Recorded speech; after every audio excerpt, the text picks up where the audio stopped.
Hello friends, स्वागत है सभी का अपने चैनल एमएम कॉन्सेप्ट में। और आज का हमारा टॉपिक है भौतिक संस्कृति के और अभौतिक संस्कृति में अंतर, यानी कि difference between material and non material culture. तो आज हम इसको डिटेल में पढ़ने वाले हैं। अगर आपने हमारे चैनल को अभी तक सब्सक्राइब नहीं किया तो चैनल को सब्सक्राइब कर दीजिए, लाइक कर दीजिए और शेयर कर दीजिए। तो अब हम स्टार्ट करने वाले हैं भौतिक संस्कृति क्या है और भौतिक संस्कृति, इन दोनों में क्या अंतर है। तो सबसे पहले यहाँ पर देखिए भौतिक संस्कृति।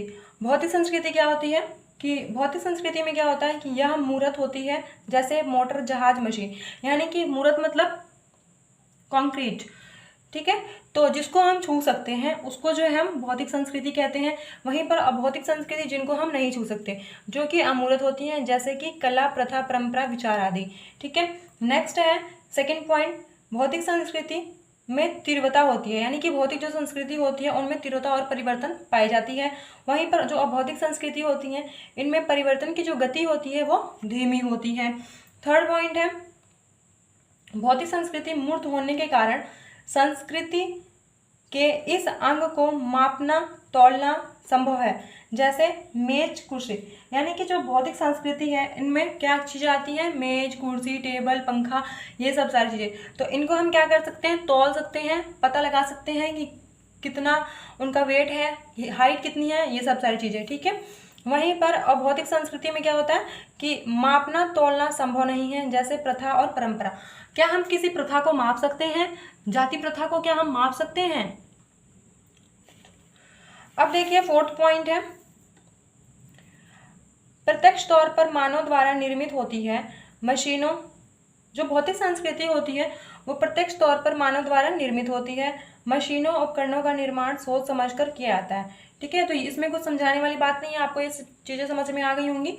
नेक्स्ट है सामाजिक अंतक्रिया के दौरान स्वयं विकसित होती है, जैसे कि प्रथा, परंपरा, विचार। यानी कि ये जो चीजें होती हैं ये समाज की तरह विकसित तो की जाती हैं, लेकिन इनका क्या होता है कि समाज में जो क्रियाएं होती हैं, ठीक है, उसके अकॉर्डिंग ये खुद भी विकसित हो जाती हैं। कि एक व्यक्ति थोड़ा थोड़ा करना स्टार्ट करता है, दूसरा व्यक्ति, तो उसके चलते जो है अनेक व्यक्ति भी करने लग जाते हैं।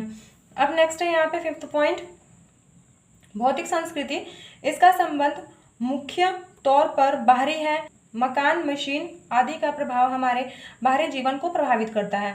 वहीं पर अभौतिक संस्कृति, इसका संबंध मुख्य तौर पर आंतरिक है। प्रथा, रीति रिवाज आदि हमें आंतरिक जीवन से संबंधित है, यानी कि हमारे आंतरिक जीवन से संबंधित है। जैसे कि जो मशीन है, ठीक है, हमारा घर है, वो हमारे बाहरी जीवन को प्रभावित करता है। अगर घर नहीं होगा तो हम कैसे रहेंगे, है ना।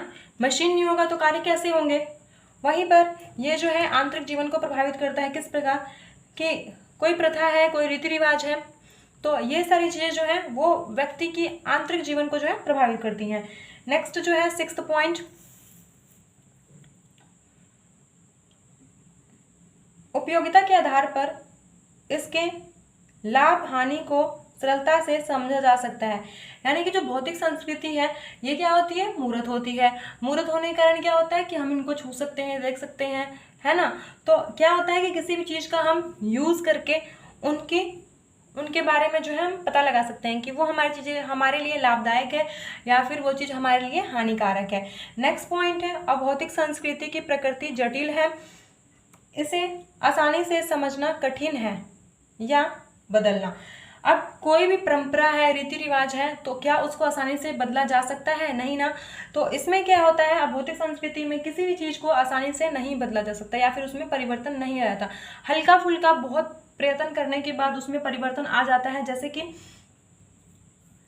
पहले बलि प्रथा बहुत ज्यादा प्रचलित थी, तो उसमें जो है अब थोड़ा थोड़ा कमी देखने को मिलता है। तो ये था भौतिक संस्कृति और अभौतिक संस्कृति में अंतर।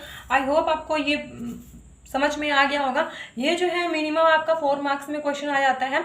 अगर आपको किसी और सब्जेक्ट से रिलेटेड वीडियो चाहिए तो आप हमें कमेंट करके बता सकते हैं। साथ में जो है अगर आपको हमारी वीडियो पसंद आती है तो प्लीज़ ज़्यादा शेयर कर दीजिए, लाइक करें और शेयर करें। आज के लिए बस इतना ही, मिलते हैं नेक्स्ट वीडियो में।